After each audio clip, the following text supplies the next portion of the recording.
अब दोस्तों ये जो वीडियो है ना बहुत ही बेसिक वीडियो है, क्योंकि आज के टाइम में लगभग सब कोई फ्लाइट के ऊपर ट्रेवल करना चाहता है। अब देखो जो जाते रहते हैं फ्लाइट के ऊपर उनके लिए तो सबसे आसान होता है, क्योंकि वो इजीली जाते हैं, अपना फ्लाइट बोर्ड करते हैं और वो कहीं भी एक जगह से दूसरी जगह चले जाते हैं। लेकिन आज के टाइम में जो नए पर्सन है, जो पहली बार फ्लाइट पे चढ़ने वाले हैं, फिर जिनको एयरपोर्ट के बारे में एक्सपीरियंस नहीं है, फ्लाइट में अगर हम चढ़ रहे हैं तो क्या हमको लेके जाना है, क्या नहीं लेके जाना है, वहां पे जाएंगे तो कहां पे अपना बैग जमा कराएंगे, कैसे हम सिक्योरिटी चेक इन पास करेंगे, और यहाँ पे अगर हम एयरपोर्ट के ऊपर जा रहे हैं तो कैसे अपने फ्लाइट तक पहुंचेंगे, किन किन परेशानियों को होकर गुजरना पड़ता है और क्या क्या डॉक्यूमेंट लगते हैं, सब कुछ इस वीडियो के अंदर बताएंगे। साथ में फ्लाइट में जब भी हम चढ़ते हैं ना तो बहुत सारे ऐसे सामान हैं जो रिस्ट्रिक्टेड होते हैं। क्या होता है कि जब आप फ्लाइट पे चले जाते हो और जब आपको एयरपोर्ट पहुंचने के बाद पता लगता है कि ये सामान हमको लाना ही नहीं है। अब 90% ऐसे लोग का ना सामान वहां पे वेस्ट हो जाता है या फिर उनको नहीं जानकारी के कारण उनका सामान नष्ट हो जाता है। तो इस वीडियो के अंदर अगर आपका पहला फ्लाइट है ना तो ये वीडियो कंप्लीट वॉच कर लीजिए, और मैं दावे के साथ कह सकता हूं कि ये वीडियो देखने के बाद आपको कोई दूसरी वीडियो फ्लाइट के ऊपर देखने की जरूरत नहीं पड़ेगी। तो फिर चलिए फटाफट से कार्यक्रम स्टार्ट कर लेते हैं। तो फ्लाइट पे सबसे पहले चढ़ने के लिए क्या है कि आपके पास एक टिकट होना चाहिए। अब हम ये मान के चलते हैं कि आपको फ्लाइट पे जाना है और आपने एक टिकट कर लिया है। देखिए जैसे आप टिकट कर लेते हैं ना,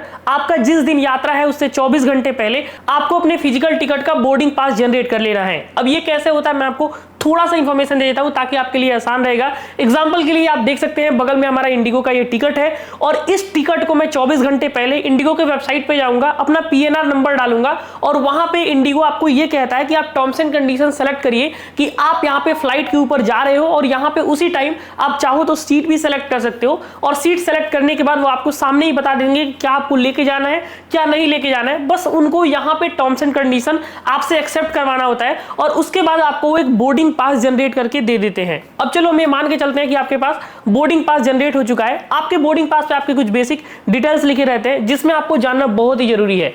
सबसे पहले स्टार्ट करते हैं तो वहां पे आपको लिखा होगा कि आपका फ्लाइट किस टर्मिनल से बोर्ड कर रहा है। अब एक चीज मैं आपको क्लियर कर दूं कि अगर आप भारत के किसी छोटे शहर से फ्लाइट बोर्ड कर रहे हो, जैसे कि पटना या फिर भोपाल या फिर अलग अलग जो छोटे छोटे सिटीज है ना, वहां पे तो एक ही टर्मिनल रहता है। लेकिन एग्जांपल के लिए अगर आप दिल्ली से कोई फ्लाइट ले रहे हो या फिर मुंबई से कोई फ्लाइट ले रहे हो तो वहां पे क्या होता है कि टर्मिनल अलग अलग होते हैं। एग्जाम्पल अगर हम दिल्ली के बारे में बात करें तो यहाँ पे 3 टर्मिनल है। अगर आप बाई चांस मान लो आपका टर्मिनल 1 से टिकट है और आप टर्मिनल 3 पे पहुंच जाते हैं तो कम से कम 2 से 3 घंटा आपका टाइम वेस्ट होगा, क्योंकि इन दोनों टर्मिनल के बीच में काफी गैप है और आपका फ्लाइट मिस हो सकता है। तो आपके बोर्डिंग पास के ऊपर कॉर्नर पे ही आपको T1, T2, T3 टर्मिनल लिख दिया जाता है। उसके अलावा आपके बोर्डिंग पास पे आपको गेट लिखा होता है कि किस गेट से आपको एंट्री करनी है और आपका जो बोर्डिंग टाइम है वो क्या है। अब देखो अगर मान के चलते हैं आज का टिकट हमारा 5 बजे शाम में है तो मुझे एयरपोर्ट पे 3 बजे पहुंचना होगा, क्योंकि 2 घंटे जब हम पहले पहुंचेंगे तो हमें कुछ बेसिक डॉक्यूमेंटेशन करानी होती है। अब जैसे ही आप एयरपोर्ट पे पहुंचते हो, जैसे कि मान के चलते हैं आप टर्मिनल 1 पे पहुंच गए, सबसे पहले आप पहुंचेंगे तो एयरपोर्ट के अंदर एंट्री करने के 2 माध्यम होते हैं। पहला जो माध्यम है, आपको अपने पास अपना टिकट रखना है और टिकट के साथ आपके पास एक वैलिड डॉक्यूमेंट होना चाहिए, चाहे वो आपका आधार कार्ड हो, ड्राइविंग लाइसेंस हो, मतलब फिजिकल फॉर्मेट के अंदर होना चाहिए। अगर आपके पास फिजिकल फॉर्मेट के अंदर नहीं है तो आप डिजी लॉकर एप्लीकेशन के थ्रू भी अपना जो भी डॉक्यूमेंट है वो दिखा के एंट्री कर सकते हैं। अभी भारतीय एविएशन सेक्टर ने यहाँ पे बहुत ही आसान एयरपोर्ट के अंदर एंट्री करने के लिए एक नया सुविधा ला दिया है जिसका नाम है डीजी यात्रा। अब देखिए डीजी यात्रा एक ऐसा एप्लीकेशन है ना, जिस एप्लीकेशन को आप प्ले स्टोर के ऊपर डाउनलोड कर सकते हो, और डाउनलोड करने के बाद वहां पे अपने आधार कार्ड के थ्रू ओटीपी आप वेरीफाई करेंगे और आपको अपना बोर्डिंग पास डीजी यात्रा के अंदर अपलोड कर देना है। और जब आप एयरपोर्ट पे एंट्री करेंगे तो आपसे कोई भी डॉक्यूमेंट वहां पे नहीं मांगा जाएगा, डायरेक्टली आप एयरपोर्ट पे पहुंच जाते हैं। अब हम ये मान के चलते हैं कि आप एयरपोर्ट पे पहुंच चुके हैं और आप टर्मिनल के अंदर इंटर भी कर चुके हैं। अब टर्मिनल में आप इंटर करते हो तो बहुत सारे गेट आपके सामने डिस्प्ले होंगे। आपके बोर्डिंग पास पे आपका गेट लिखा होता है, आप किसी भी गेट से घुस सकते हो। लेकिन अगर आप ज्यादा लंबा टर्मिनल है तो आप ये मेक श्योर कर लेना कि आपके जो गेट लिखा है उसी गेट के 1-2 अगल बगल आप गेट से एंट्री कर लेना। जैसे ही आप गेट से एंट्री करोगे आपके सामने बहुत सारी एयरलाइन कंपनियों के बोर्ड दिखेंगे। अब ये बोर्ड के अंदर क्या होता है मैं आपको सबसे पहले क्लियर कर दूं।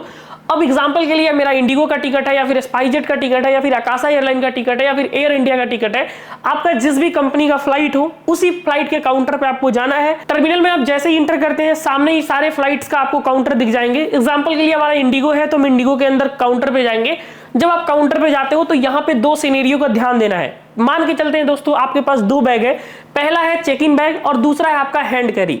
अब चेक इन बैग क्या होता है? एक ऐसा सामान जिसको आप फ्लाइट के अंदर जमा करना चाहते हो, मतलब वैसा सामान, एग्जांपल के लिए आपका ट्रॉली बैग हो सकता है या कोई बड़ा बैग हो सकता है, या फिर आप वैसा सामान जिसको आप नहीं चाहते हो मैं अपने साथ लेके जाऊं, वो डायरेक्टली आप एयरपोर्ट अथॉरिटी को हैंडओवर कर सकते हो और जहां आपका फ्लाइट लैंड करेगा वहां से आप सामान कलेक्ट कर सकते हो। अब आपका जो चेक इन बैग है, अगर आप डोमेस्टिक फ्लाइट ले रहे हो, एग्जांपल के लिए आप भारत में कहीं भी यात्रा कर रहे हो, तो आपका 15 केजी से कम सामान होना चाहिए। अगर 15 केजी से ऊपर का सामान होता है तो उसके ऊपर एयरलाइन का हाई चार्जेस है। तो ये बात आप ध्यान से समझ लेना। तो सबसे पहले आप काउंटर पे जाएंगे, आपको जो बैग वहां पे जमा करना है वो बैग आप स्कैन करवा लेंगे और जिस भी कंपनी का आपकी फ्लाइट होती है, फ्लाइट स्टाफ ही आपको सामने एक टैग लगा के और आपको एक फिजिकल बोर्डिंग पास दे देते हैं। अब बहुत सारे केसेस में जब वो फ्लाइट काउंटर पे आप पहुंचेंगे तो वो लोग आपसे डॉक्यूमेंट मांगेंगे, तो आपको अपना आधार कार्ड देना है और जो बोर्डिंग पास आपने इंटरनेट से निकाला है उनको शो कर देना है। जैसे ही आप शो करोगे वो आपको एक फिजिकल बोर्डिंग पास देंगे और उसके पीछे आपका जो बैगेज है उसका टैग आपको प्रिंट करके देंगे, इन द सेंस साट के देंगे। तो यहाँ पे हम मान के चलते हैं कि हमारे पास फिजिकल बोर्डिंग पास आ चुका है और जो हमारा चेक इन बैग है वो हम दे चुके हैं। तो चेक इन बैग जमा करने के बाद आपके पास जो भी आपका हैंड कैरी होगा, मतलब जो आपके पास सामान होगा और आप होगे, और आपके पास जो आपका बोर्डिंग पास जो एयरपोर्ट के द्वारा दिया गया है वो रहेगा। तो आपको जैसे ही अंदर आप एंट्री करोगे तो आपको सामने सिक्योरिटी काउंटर मिलेंगे। अब ये सिक्योरिटी चेक इन क्या होता है मैं आपको सबसे पहले क्लियर कर दूं। वहां पे सीआईएसएफ के जवान रहते हैं और यहाँ पे वो सबसे पहले ये चेक करते हैं कि आप कोई इलीगल सामान नहीं लेके जा रहे हो। अब ये इलीगल सामान क्या हो सकती है? इलीगल सामान ऐसा सामान है जिससे आपका किसी दूसरे को हानि नहीं पहुंचे। एग्जाम्पल के लिए गन हो गया, लाइटर हो गया, मतलब कोई भी फ्लामेबल सब्सटेंसेस हो गया, या फिर स्मोकिंग का जैसे सिगरेट वगैरह हो गया। तो ये सब जो चीजें है ना वो एयरपोर्ट के अंदर बैन है, तो भूल के भी आपको ये सब चीजें नहीं लेके जानी है। जो पावर बैंक वगैरह है ये सब जा सकता है, जैसे सूखा नारियल आप नहीं लेके जा सकते। और भी यहाँ पे मैं आपको लिस्ट के सामने वो सामान शो कर देता हूँ, आपके सामने ये सब जो स्क्रीन पे सामान दिख रहा है आपको ये भूल के भी कैरी नहीं करना है। जब आप सिक्योरिटी चेक इन पे जाते हो तो आपको जो भी आप बैग रखे हो उस बैग को आपको एक ट्रे मिल जाता है, ट्रे के अंदर अपना सारा सामान निकाल देना है। एग्जांपल के लिए अपना मोबाइल फोन, बेल्ट, मतलब जो भी मेटल का सामान आपके पास है सारा सामान उस ट्रे में आपको रख देना है। अगर आपका हाई बूट वाला शूज भी है उसको भी आपको उस ट्रे में रख देना है और आपके बगल में ही बेल्ट गुजर रहा होगा, उस बेल्ट पे बस आपको वो सामान रख देना है। बेल्ट के थ्रू वो सामान उनके पास अंदर पहुंच जाएगा और साइड में ही आपको एंट्री का काउंटर मिल जाएगा। आपको एंट्री करना है और सीआईएसएफ के जवान आपके बॉडी को कंप्लीट स्कैन करते हैं और स्कैन करने के बाद आपको इजीली एंट्री मिल जाता है। जब आपका बैग आपके साथ जाएगा तो वो लोग आपको बैग को भी प्रॉपर स्कैन करते हैं और जब एक बार आपका बैग स्कैन हो जाए आप इजीली अपने बैग को वापस पैक कर सकते हो और अब आप फाइनली एयरपोर्ट के अंदर एंटर कर चुके हो जहां से आपको अपनी फ्लाइट बोर्ड करना है। तो यहां तक अगर आप काम कर चुके हो तो समझ लो कि आपका 75% काम खत्म हो चुका है, अब बस 25% काम बचा हुआ है। अब इस 25% में आपको क्या करना है पहले आप ध्यान से सुन लो। जैसे ही आप सिक्योरिटी चेक इन काउंटर करके अंदर जाओगे सबसे पहले आपके सामने बहुत सारे डिस्प्ले हो जाएंगे जहां पे आपका फ्लाइट नंबर, फ्लाइट आप कहां से कहां तक जा रहे हो और किस गेट से आपकी एंट्री होगी। अब एयरपोर्ट के ऊपर अलग अलग गेट होते हैं और उसी गेट के ऊपर स्पेसिफिक फ्लाइट के जो भी पैसेंजर है उसके थ्रू जाते हैं। मतलब हम ये मान के चल सकते हैं कि अलग अलग पार्ट बनाया गया है, जिस फ्लाइट को जिस गेट से होके जाना होगा उसी गेट से जाएगा। एग्जाम्पल के लिए अगर आप दिल्ली एयरपोर्ट पे देखो तो करीब 50 से ऊपर गेट्स हैं, तो आपका कौन सा गेट है पहले आप ये ध्यान से देख लेना और आपके बोर्डिंग पास के ऊपर ही आपका गेट लिखा होता है। एग्जाम्पल के लिए हमारा 5 बजे फ्लाइट है तो जो बोर्डिंग टाइम होता है वो 1 घंटे या फिर 45 मिनट पहले ही स्टार्ट हो जाता है, मतलब 45 मिनट पहले ही आप फ्लाइट में जाके बैठ जाओगे।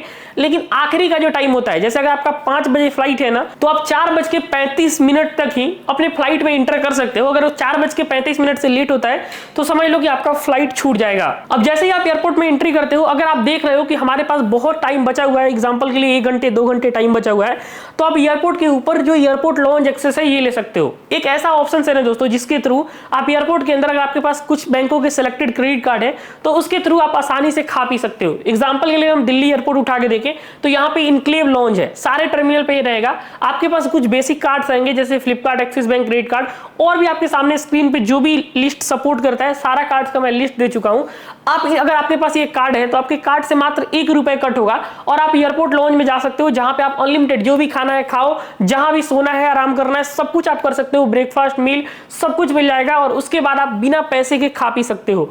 तो अगर आपको आज के टाइम में वाकई में एक ऐसा क्रेडिट कार्ड चाहिए तो मैं डिस्क्रिप्शन में आपको एक लिंक भी दे दिया हूं, वहां से आप अगर फ्लाइट पे जाने वाले हो तो 2 से 4-5 दिन पहले आप अपना एक क्रेडिट कार्ड भी बनवा सकते हो। तो आप हमारा ये वाला वीडियो चेक कर लेना। अब दोस्तों आपके फ्लाइट लैंड करने से 40 मिनट पहले आपको आपके गेट पे पहुंच जाना है। एग्जाम्पल के लिए अगर आपका 5 नंबर गेट है तो वहां पे आप इजीली किसी भी स्टाफ से पूछ सकते हो कि गेट ये कहां है, या फिर आपके सामने डिस्प्ले में भी शो जाता है कि 5 नंबर गेट कहां है। अब एक बार आप गेट पे पहुंच जाते हो, जैसे ही उनका बोर्डिंग स्टार्ट होता है, फ्लाइट के जो भी स्टाफ है वो डायरेक्टली प्लेन के अंदर एंट्री हो जाएगी। आपको अपने प्लेन में पहुंच जाना है। जैसे ही आप प्लेन में एंटर करते हो, एक दो जगह आपका स्कैन होता है, जैसे कि आपका वो बोर्डिंग पास का क्यूआर स्कैन करते हैं ताकि आप फ्लाइट में बैठे हो या फिर नहीं बैठे हो।